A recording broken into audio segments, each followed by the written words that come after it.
काहीतरी होऊ शकतं. हा टाइम, ही संधी आंदोलनाची आहे. म्हणून ते 4 तारखेला एसपी साहेबांनी मला तिथून फेटाळून लावलं. ते मी 2-4 दिवस विचार करा. मी 4 तारखेला परवानगी झाली असते, पण 10 तारखेला बैठक झाल्यावर मग या सगळ्याकडे विचार मांडला. या सगळ्या लोकांना पटलं, कारण मी त्या दिवशी बोललो होतो, माझ्यावर विश्वास ठेवा. या लोकांना पटलं. हे सगळे माझ्यासोबत एसपी ऑफिसला आले. आता निवेदन दिलं, उपोषण करायचं, झाला खेळ सुरू. दीपक बोराडेनं आम्हाला विचारलं नाही. अरे बाबा, महाराष्ट्रात किती धनगर आहे? 2.5-3 कोटी. एका आईच्या पोटी 4 लेकरं जन्माला आले तर त्याचंही मत पटत नाही. आणि हे महाराष्ट्रात सगळ्या विचारात फिरू का? बरं, बाळासाहेब मागच्या वर्षी प्रयोग केला. विजू भाऊ, 1 मिनिट मला पुढे होत्या. जर पंढरपूरला मी काय म्हणलो होतो? मी म्हणलो होतो का दीपक बोराडेला बसवा? महाराज साहेब, मी म्हणलो तर कोणाला बसवा? मी तर आजारी होतो, माझी तब्येत ठीक नव्हती.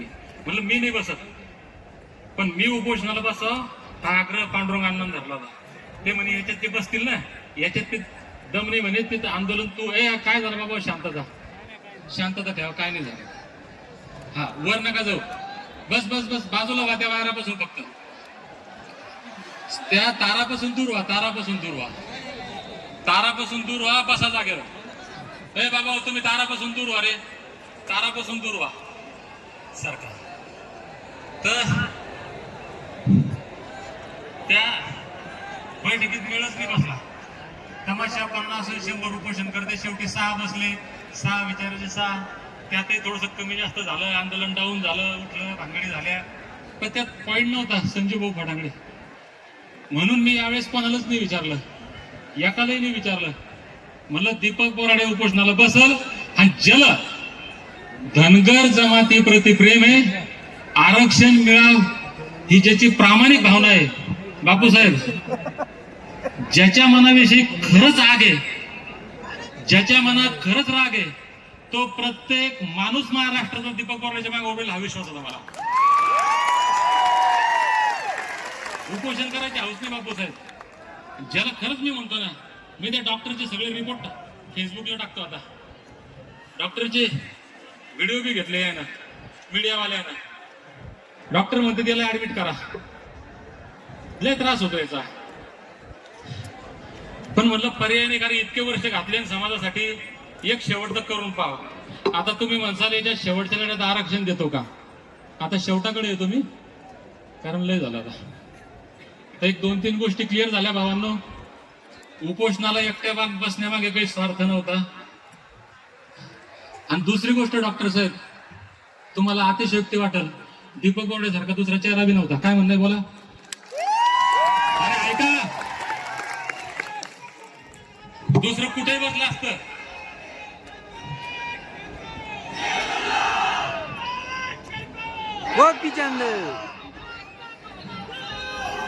दुसरा मी दाव्याने, तुम्ही आपापल्या मनाला विचारा. आता 1 मिनिट.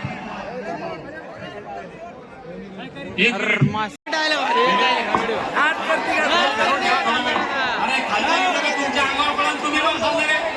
अरे तुमच्या अंगावर पडले तर तुम्ही मारसाल माझ्यासारखा. पकडून ठेवा तसं.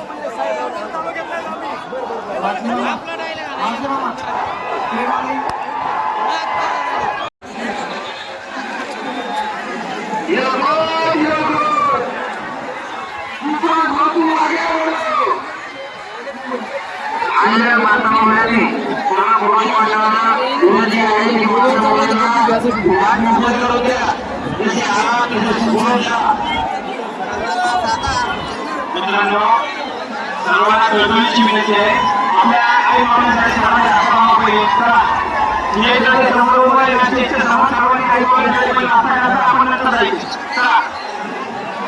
सर्वांना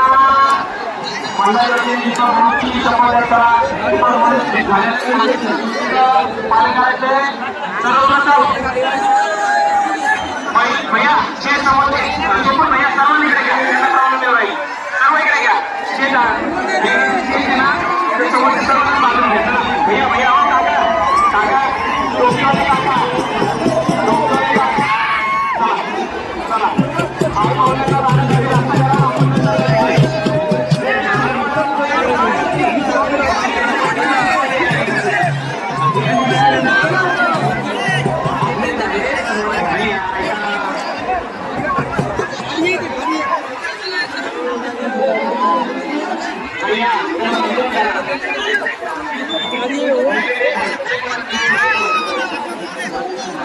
हो चला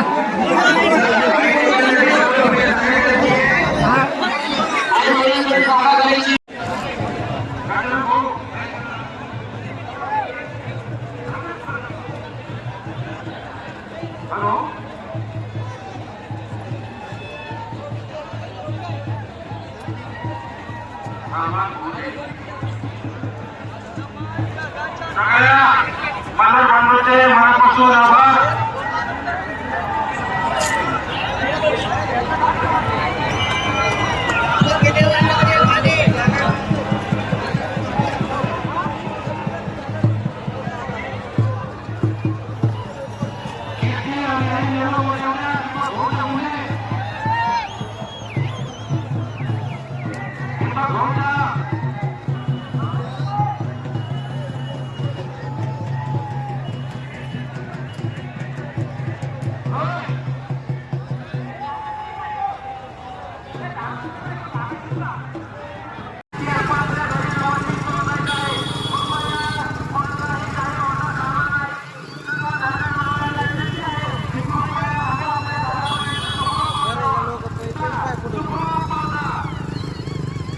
आपापल्या घरापर्यंत सुखरूप पोहोचल्यानंतर तिथं भावना पडेल. कृपया आपण सर्वांनी सुखरूप आपल्या घरापर्यंत पोहोचायचं आहे.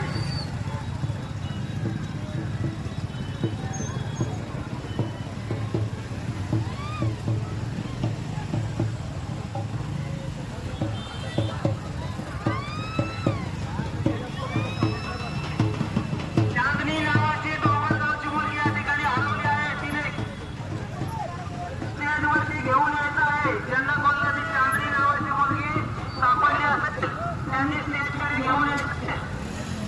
चांदणी नावाची डोंगरगावची मुलगी या ठिकाणी हरवली आहे. त्यांनी कृपया स्टेजकडे घेऊन यायचं.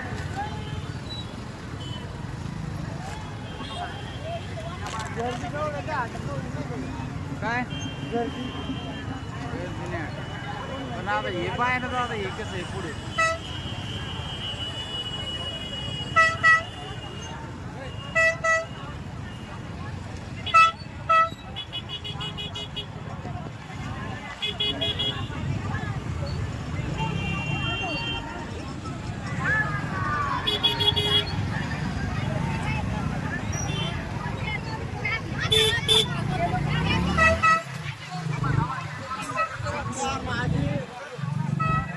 लोक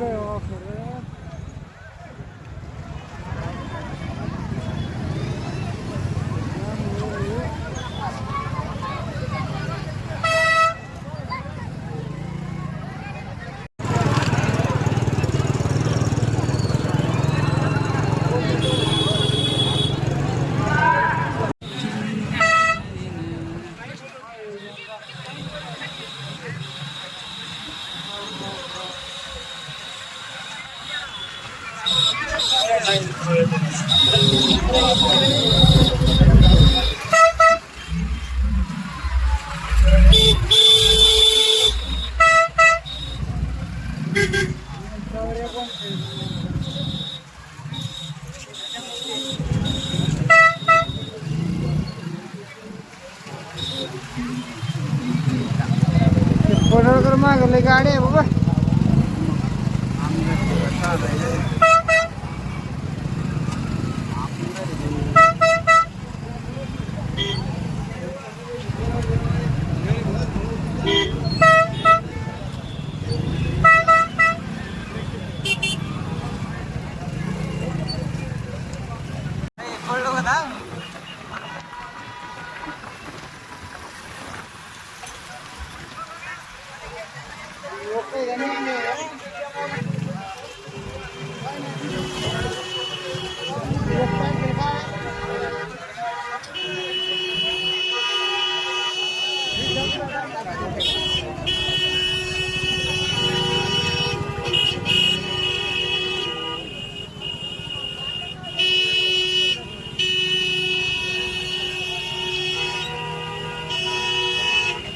पण देणार नाही.